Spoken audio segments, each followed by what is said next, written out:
పిల్లలు తినే జెల్లీ ప్రమాదకరమే. ఆహార పదార్థాల తయారీ సంస్థలు నిర్లక్ష్యంగా వహిస్తే మార్కెట్లోకి వచ్చే ఉత్పత్తులు హానికారకంగా మారుతాయి. పలు సంస్థలు తయారు చేసిన కొన్ని నమూనాలను ఇటీవల జీహెచ్ఎంసీ పరీక్షించగా విస్తుపోయే నిజాలు వెలుగులోకి వచ్చాయి. పిల్లలు తినే మామిడి పండు జెల్లీలో 10 రెట్లు అధికంగా సల్ఫైట్ ఉంది. ఏం కలిపారో తెలియదు కానీ వంట నూనె మార్కెట్లో చలామణి అవుతూ ఉంది.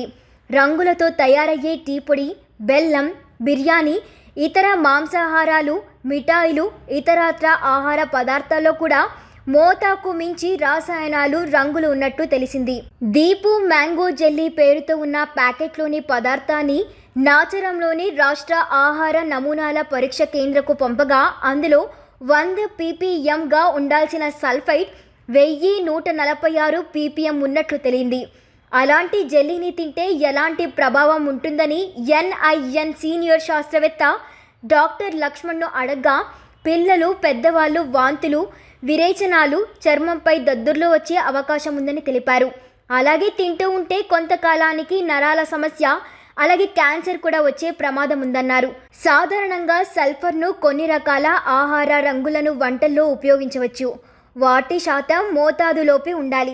మార్కెట్కు తయారైన వస్తువులను పంపించే ముందు పరీక్షలు జరపాలన్న నిబంధనలు అమలు చేస్తే నాసిరకం, అనారోగ్యకర పదార్థాలను బయటకు వెళ్లకుండా అడ్డుకోవచ్చు అని డాక్టర్ లక్ష్మణ్ వివరించారు. ఇక ఇతర అనారోగ్యకర పదార్థాలు ఏవంటే premium quality original Kimia dates ప్యాకెట్లోని ఖర్జూరాలను పరిశీలించగా అందులో ఏ ఒక్కటి తినేందుకు కూడా పనికిరాని స్థితిలో ఉన్నట్లు తేలింది. పైపొర కింద బూజు ఉన్నట్లు నిపుణులు తేల్చారు. బెల్లంలో సల్ఫైట్, టైట్రాజైన్తో పాటు సెనైట్ ఎల్లో రంగులు కలిపినట్లు తేలింది. శ్రీ సూర్య క్యాష్యూ పేరుగల ప్యాకెట్లోని జీడిపప్పులో పురుగులు, free fat acids, national ginger and garlic పేస్ట్లో తక్కువ ఆమ్లం, ఇతర పదార్థాలతో కల్తీ జరిగినప్పుడు అలా జరుగుతుంది. హెల్త్ కేర్ రిఫైండ్ వంటి నూనె డబ్బాపై ఉన్న సమాచారానికి తగ్గట్టు అందులోని ప్రమాణాలు సరిపోకపోవడం, తప్పుడు సమాచారంతో ప్యాకింగ్ చేసి మార్కెట్లో విక్రయిస్తున్నట్లు నాచరం ప్రయోగశాలలో గుర్తించారు.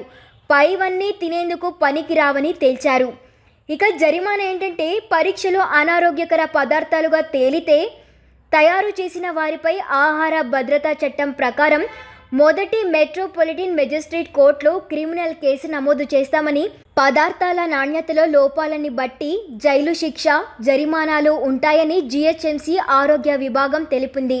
గత కొన్ని రోజులుగా నమూనాల సేకరణను పెంచామని కూడా అధికారులు చెబుతూ ఉన్నారు.